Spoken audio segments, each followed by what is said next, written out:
अस्सलामुअलैकुम। उम्मीद करता हूँ कि आप खैरियत के साथ होंगे।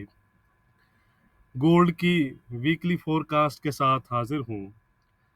सबसे पहले आप तमाम लोगों को नए साल की बहुत बहुत मुबारक हो और मेरी दुआ है कि अल्लाह पाक की ज़ात आपको इस साल आपके जो जो भी मकासद हैं उनमें कामयाब करे आप सबको, और आपके लिए ये साल पिछले साल की निस्बत बहुत ज़्यादा बेहतर साबित हो। दूसरी साइड पर ट्रेडिंग के लिहाज से आपका ये मकसद होना चाहिए इस साल के लिए। सबसे पहला और इम्पोर्टेंट मकसद जो है वो ये होना चाहिए कि मैं ज़्यादा से ज़्यादा इस मार्केट को सीखने की कोशिश करूँगा, ताकि मुझे किसी के व्यूज़ या सिग्नल वगैरह की ज़रूरत ना रहे। मैं खुद अपने व्यूज़ और एनालिसिस पे ट्रेड कर सकूं और एक अच्छा अर्न कर सकूं इस मार्केट से। इसके साथ साथ आपने ये कोशिश भी करनी है कि आपने अपनी इन्वेस्टमेंट को किसी सेफ और रेगुलर ब्रोकर के पास इन्वेस्ट करना है। किसी बोनस या किसी लालच या किसी भी ग्रीड वगैरह के चक्कर में आपने नहीं आना। रिसेंटली भी आपको पता है कि एक स्कैम हुआ है, जो आपको पता ही होगा, हम उस पर नहीं जाते, लेकिन इन चीज़ों से आपने अवॉइड करना है। आपको डिस्क्रिप्शन में एक लिंक मिल जाएगा, best broker for forex trading. उस पर जाकर आप अपनी ट्रेड अकाउंट बना सकते हैं और ट्रेड कर सकते हैं। वो एक सेफ और रेगुलर ब्रोकर है। तो चलें जी, हम चलते हैं गोल्ड पर और गोल्ड को देखते हैं। अगर हम सरसरी नज़र डालें इस साल की, तो इस साल गोल्ड 1898 पर ओपन हुआ। हाई बनाए गोल्ड ने 1959 के और लो बनाए तकरीबन 1676 के, और क्लोजिंग दी गोल्ड ने 1829 के आसपास, यानी तकरीबन $70 के लॉस के साथ गोल्ड इस साल क्लोज हुआ। यानी कि इस साल गोल्ड जो है वो रेड में क्लोज हुआ है। अगर आपको याद हो, लास्ट वीक तो हमने फोरकास्ट नहीं की थी, उससे प्रीवियस जो वीक था उसमें हमारी ये बात हुई थी कि अगर हम शॉर्ट टर्म में देखें तो चीज़ें जो हैं वो गोल्ड को सपोर्टिव हैं। खास तौर पर न्यू वेरिएंट जो है कोविड का, उसका जो स्प्रेड है। क्योंकि मैंने आपको बताया था कि हॉलीडेज सीजन आ रहा है, क्रिसमस की हॉलीडेज हैं, उसके साथ साथ न्यू ईयर की हॉलीडेज हैं। तो ऐसे में हमें यूरोप और यूएस साइड पर जो कोविड के केसेस हैं उनमें इजाफा देखने में आ सकता है। और अगर आप देखें तो इन हॉलीडेज पर ऐसा ही हुआ, और यूरोप और यूएस में हमें रिकॉर्ड केसेस रिपोर्ट हुए, जिसकी वजह से हमें ये नज़र आया कि गोल्ड को एक सपोर्ट मिली शॉर्ट टर्म में। लेकिन लॉन्ग टर्म में ये चीज़ें देखें तो ये चीज़ें जो हैं रूटीन में अगर आ जाती हैं, यानी कि ज़्यादा इशू नहीं बनता कोविड का, तो फिर ये चीज़ें फिर गोल्ड के लिए नेगेटिव भी हो सकती हैं। तो शॉर्ट टर्म में हमने देखना ये है कि हॉलीडेज़ के बाद हमें केसेस में कमी देखने में आ सकती है या नहीं। उम्मीद यही है कि जो कोविड के केसेस हैं वो कम हो जाएंगे, क्योंकि हॉलीडे सीजन ऑफ होगा, तो फिर ये चीज़ हमें नज़र आ सकती है। बहरहाल आपने कोविड जो रिलेटेड चीज़ें हैं इन पर आपने नज़र ज़रूर रखनी है। अब अगर हम बात करें इस वीक की, तो इस वीक डाटा वाइज बहुत इंपॉर्टेंट वीक है। कौन कौन से डाटा हैं और उनका क्या इम्पैक्ट हो सकता है, हम चलते हैं कैलेंडर पर, डाटा भी देख लेते हैं और उसके साथ साथ उसका इम्पैक्ट भी हम देख लेते हैं।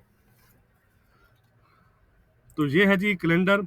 मंडे जनवरी 3, अगर हम आज देखें तो आज कोई ख़ास इतना डाटा है नहीं। सिर्फ यूएस की साइड पर फाइनल मैन्युफैक्चरिंग पीएमआई नंबर्स आएंगे। इसके अलावा काफ़ी सारे आज भी हॉलीडेज, काफ़ी सारे कंट्रीज में आज भी हॉलीडे है। ट्यूसडे जनवरी 4, अगर हम देखें तो जर्मन अनएम्प्लॉयमेंट चेंज है। उसके साथ साथ जो मेन और इम्पोर्टेंट डाटा रहेगा वो रहेगा रात 8 बजे यूएस का आईएसएम मैन्युफैक्चरिंग पीएमआई। ये डाटा आपको पता है कि गोल्ड पर एक अच्छा इम्पैक्ट डाल सकता है, तो इस डाटा का आपने नज़र रखनी है। उसके बाद है जी वेडनेसडे जनवरी 5, तो शाम 6:15 पर यूएस की साइड पर ADP non farm employment change है। ये एक अच्छा डाटा है जो मार्केट पर इम्पैक्ट डाल सकता है। और उसके साथ साथ फिर शाम को फाइनल सर्विसेज पीएमआई नंबर्स वगैरह हैं। थर्सडे की अगर हम बात करें तो थर्सडे को एज यूजुअल जॉबलेस क्लेम्स हैं। और उसके बाद जो मेन डाटा रहेगा वो रहेगा ISM non manufacturing PMI numbers, इसके साथ साथ फैक्ट्री ऑर्डर्स भी आएंगे। उसके बाद ऑल इम्पोर्टेंट फ्राइडे आएगा। क्यों? कि फ्राइडे को यूएस के नॉन फॉर्म पे रोल्स हैं, जिनकी फोरकास्ट इस दफ़ा 400 के आसपास है। प्रीवियस ये 210 के आए थे। और इसके साथ साथ एक और अहम डाटा, अनएम्प्लॉयमेंट रेट जो है वो भी आएगा, जिसकी फोरकास्ट इस दफ़ा 4.1% है। प्रीवियस ये 4.2% आए थे। तो ये हाई इम्पैक्ट डाटा है, मार्केट पर अच्छा इम्पैक्ट डाल सकता है। इसको हम इंट्राडे की वीडियो में ही डिस्कस करेंगे। तो चलते हैं जी चार्ट पर। सबसे पहले डॉलर इंडेक्स और बॉन्ड यील्ड्स को देखते हैं, फिर हम गोल्ड को भी देख लेंगे। ठीक है जी। तो ये है जी डॉलर इंडेक्स का चार्ट। अगर आप देखें तो ये डेली चार्ट है मेरे सामने। यहाँ पर अगर हम देखें तो इसने काफ़ी कंसोलिडेशन के बाद इस ट्राइंगल को ब्रेकआउट किया है और फिलहाल तकरीबन 95-80 के आसपास चल रहा है। तो क्रिटिकल लेवल जो इसके लिए है वो ये लेवल है जी 95-50 का। ठीक है जी।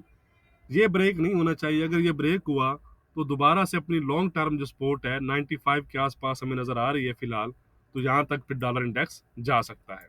ठीक है जी। ये सपोर्ट अब आपको नज़र आ रही होगी, इस सपोर्ट की बात कर रहा हूँ। तो शॉर्ट टर्म में इसके लिए यही इंपॉर्टेंट लेवल है। इसी के लो इसने बनाए थे फ्राइडे को और आज कुछ रिकवरी हमें दिखा रहा है। यहाँ से ये दोबारा भी रिकवर हो सकता है और अपने दोबारा हाइज की तरफ जा सकता है। अगर यहाँ इसने इस 95-50 को ब्रेक किया तो आप कह सकते हैं कि दोबारा से ये फिर 95, और अगर लॉन्ग टर्म ये ट्रेंड लाइन सपोर्ट ब्रेक हुई तो फिर आप कह सकते हैं चीज़ें डॉलर इंडेक्स के लिए काफ़ी वर्स हो सकती हैं। अगर ये अपसाइड पर जाता है तो ये गोल्ड के लिए नेगेटिव चीज़ है, अगर डाउन पर जाता है तो ये चीज़ फिर गोल्ड के लिए सपोर्टिव होगी। ये हैं जी यूएस की 10 ईयर यील्ड्स। इस वक्त हमारे लेवल जो था 150 उसके अबव भी चल रही हैं। तो अपर साइड पर इमीडिएट रेजिस्टेंस इनके लिए 160 है और उसके बाद फिर 170 तक जा सकती हैं। अगर ये अपसाइड रिज्यूम करती हैं इंटरेस्ट रेट की जो होप्स हैं उस पर, तो ये चीज़ गोल्ड के लिए नेगेटिव होगी। अगर दोबारा से केसेस, कोविड केसेस में हमें तेज़ी देखने में आती है या फेड जो है वो डोविश टून अपनाता है, तो इसमें हमें दोबारा से डाउन नज़र आ सकता है 140, 130 और 120 तक। ये चीज़ें फिर गोल्ड के लिए पॉजिटिव होंगी। तो अब हम चलते हैं गोल्ड के चार्ट पर। ये है जी गोल्ड का मंथली चार्ट। अगर हम यहाँ पर देखें तो गोल्ड इस एक ट्राइंगल में फिलहाल चल रहा है और जिस साइड पर अब हमें ब्रेकआउट मिलेगा उस साइड पर हमें फिर अच्छे आप कह सकते हैं कि लेवल देखने को मिल सकते हैं। यानी कि अपर साइड पर अगर ब्रेकआउट हुआ तो हमें न्यू जो हाई रिकॉर्ड है, यानी कि न्यू हाई का भी रिकॉर्ड बन सकता है। और अगर लोअर साइड पर ब्रेकआउट हुआ तो दोबारा से हमें चीज़ें इवन लो साइड पर भी नज़र आ सकती हैं। अगर हम प्रीवियस देखें, यानी कि अगर आप ये चीज़ देखें और ये चीज़ देखें, ये यहाँ से एक ट्रेंड चला और यहाँ तक गोल्ड गया और अपने रिकॉर्ड हाई बनाए। उसके बाद एक ट्राइंगल में गोल्ड आया और प्रीवियस गोल्ड ने इस ट्राइंगल को डाउन साइड पर ब्रेक किया और दोबारा से गोल्ड डाउन गया। तो यहाँ पर अगर हम देखें तो सिमिलर सिचुएशन हमें यहाँ भी नज़र आ रही है। एक ट्राइंगल में गोल्ड आ चुका है मंथली चार्ट पर। लॉन्ग टर्म चीज़ है, अभी ये क्लियर होते होते टाइम लग सकता है। लेकिन अगर प्रीवियस देखें तो ये अगर डाउन साइड पर हमें ब्रेकआउट इसने किया तो काफ़ी डाउन लेवल यहाँ पर अगर आप देख लें जैसे ऐसे देखने को मिल सकते हैं। दूसरी साइड पर अगर प्रीवियस हिस्ट्री को ये नहीं दुहराता, तो अपर साइड पर ब्रेकआउट करता है तो हमें एक नए हाई भी देखने को मिल सकते हैं। अब हम चलते हैं जी डेली चार्ट पर। अभी यहाँ को इसको मैं करता हूँ, चले लगा रहने इसको। ठीक है जी। तो अगर हम देखें फ्राइडे को, ये वाली कैंडल, आप ये वाली जिसकी बात कर रहा हूँ, तो एग्जैक्ट उसी लेवल पर गोल्ड ने क्लोजिंग दी है जो उसका प्रीवियस लिहाज से गोल्ड का लेवल बन रहा था। अब सबसे पहले हम कुछ चीज़ें देखेंगे कि प्रीवियस क्या हुआ था और उस लिहाज से हम करेंगे कि नेक्स्ट क्या हो सकता है। अब हमारे पास ये क्रिटिकल लेवल है 1830 का, मैं राउंड फिगर बोल रहा हूँ, 1830 का। यहाँ पर अगर हम देखें तो गोल्ड ने इस लेवल को एक बड़ी कैंडल के साथ, ये डेली चार्ट है, बड़ी कैंडल के साथ डाउन साइड पर ब्रेक किया और तकरीबन गोल्ड ने 17, फिर अगर हम देखें तो ये लो है 1750 के आसपास के लो बनाए। इस ब्रेकआउट को देखना है, ठीक है जी। दोबारा अगर हम देखें, दोबारा जब इस लेवल को गोल्ड ने ब्रेक किया तो सेम एक बड़ी कैंडल के साथ ब्रेक किया और तकरीबन गोल्ड ने सेम लो बनाए 1750 के। ठीक हो गया जी। यहां से लो बनाने के बाद गोल्ड जब दोबारा अप साइड पर आया तो इस लेवल को 1830 का लेवल है, इसको एक बड़ी अच्छी बुलिश कैंडल के साथ अप्रोच किया, लेकिन ब्रेक ना कर सका और तकरीबन 1719 के आसपास के गोल्ड ने लो बनाए। दोबारा जब इस लेवल पर आया सेकंड टाइम तो दोबारा भी एक अच्छी बुलिश कैंडल के साथ आया। ये देख रहे हैं आप, ये कैंडल सेम कैंडल्स आपको नजर आ रही होंगी, लेकिन इस दफा भी गोल्ड इस लेवल को ब्रेक ना कर सका और तकरीबन 1680 के आसपास के गोल्ड ने लो बनाए। उसके बाद रिकवर हुआ, थर्ड टाइम आया। थर्ड टाइम भी अगर आप देखें तो सेम बुलिश कैंडल हमें यहाँ पर नजर आई, बिल्कुल एग्जैक्टली इस कैंडल के साथ साथ की मिलती जुलती। ठीक है जी। लेकिन फिर यहाँ पर फेल हुआ और दोबारा से गोल्ड ने जाकर 1721 के आसपास के लो बनाए।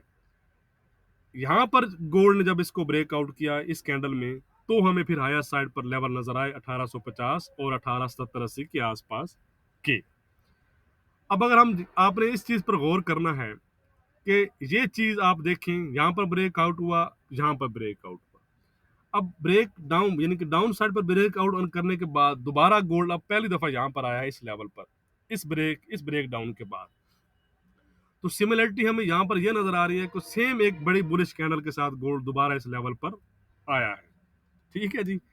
तो सबसे पहले जब तक गोल्ड, ठीक है जी, यानी कि इस लेवल को, यानी कि ये बड़ा पावरफुल लेवल है, याद रखिएगा, ये कोई मामूली लेवल आप नहीं आप इसको कह सकते। इस लेवल के पास जब जब आपको प्राइस मिलेगी आप सेल कर सकते हैं विद एसएल।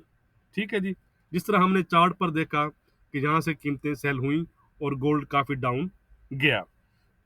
दूसरी साइड पर अगर इसको ब्रेकआउट करता है तो आप रीटेस्ट पर इसको बाय कर सकते हैं और 1850 और इवन 1870 तक फिर गोल्ड जा सकता है। ठीक है जी। यानी कि यहाँ पर आप इस चीज को अगर आप देखें, यहाँ पर आप बाइंग कर सकते हैं और यहाँ पर आप सेल कर सकते हैं विद एसएल। तो अब अगर हम देखते हैं टेक्निकली, एक और चीज मैं आपके साथ शेयर करता हूँ, ये चीज, यानी कि ये हमारा लेवल था 18-10-12 का। इसको ब्रेकआउट हुआ तो हमने कहा था कि उसके बाद गोल्ड की प्राइस जो है वो 1830 तक जा सकती है। अब 1830 ब्रेक करेगा तो आप कह सकते हैं कि गोल्ड 1850 और 1865-70 की इस लेवल के रेजिस्टेंस लाइन के आसपास जा सकता है। वरना दोबारा यहाँ से अगर रिवर्स हुआ, सेल हुआ, क्योंकि लेवल है यहाँ से सेल हो सकता है, तो दोबारा से 18-10-12 और उसके नीचे 1800 और इवन फिर 17-90-80 तक भी जा सकता है।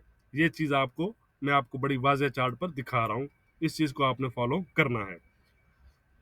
अब अगर हम लेवल देखें, मेजर लेवल यानी कि मेन जो लेवल है, बहुत मेजर लेवल नहीं लेकिन मेन लेवल कह रहा हूँ, इमीडिएट सपोर्ट अब इसको 18-20 के आसपास है।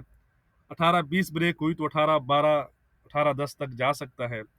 इसके नीचे गोल्ड दोबारा से 1800 1790 और 1780-70 तक जा सकता है। दूसरी साइड पर अगर 1830 डेली में ब्रेक करता है, 1830-34 का एरिया है, तो दोबारा से गोल्ड 1850 और 1870-80 तक जा सकता है। ये हो गया। अब अगर हम टेक्निकली देखें, याद रखिएगा चीजें टेक्निकल अगर हम देखें तो गोल्ड अपने जो तमाम मेजर मूविंग एवरेज हैं 50 डे, 100 डे और 200 डे, उनसे अबव ही चल रहा है। इसलिए टेक्निकली हमारा व्यू जो है वो पॉजिटिव है गोल्ड पर। बाकी आपने, मैंने लेवल आपको बड़ी डिटेल से समझाए हैं, इस लेवल के लिहाज से आपने अपनी ट्रेड करना है, क्योंकि आपने लेवल को रिस्पेक्ट देनी है और लेवल में इतनी जान होती है कि वो चीज़ों को आप ये डाउन कर सकते हैं। तो अगर हम इस वीक रेजिस्टेंस और सपोर्ट की बात करें तो इस वीक जो हमारी रेजिस्टेंस रहेगी वो रहेगी 1870 की। अगर गोल्ड 1870 ब्रेक करता है तो दोबारा से 1880, 1900 और 1960 तक जा सकता है। दूसरी साइड इस वीक जो हमारी सपोर्ट रहेगी वो रहेगी 1760 की। अगर गोल्ड 1760 ब्रेक करता है तो दोबारा 1720, 1700 और 1680 की तरफ जा सकता है। बाकी इंशाल्लाह कल से फिर डेली को जो लेवल्स हैं वो भी हम डिस्कस करेंगे। वीडियो को लाइक और शेयर करना मत भूलिएगा। बहुत शुक्रिया, थैंक यू।